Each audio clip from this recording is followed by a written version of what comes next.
Hi, good morning. This is Joel Salalila. Today I'm going to show you how to make analysis of variance or ANOVA. But for this video, I'm going to show how to install or add or make an add-ins into your Excel so you can use the ANOVA function. So these are the sample data that we are going to use later on. But first, adding add-ins, go to File, then click Options on the lower left section. Then just go to Add-ins.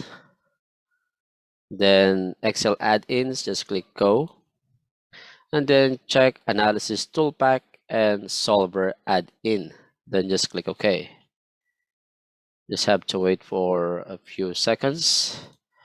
And then to check if you already have installed it correctly, just go to Data.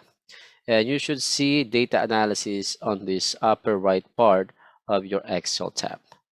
So that's it. Thank you so much for watching. Have a good day.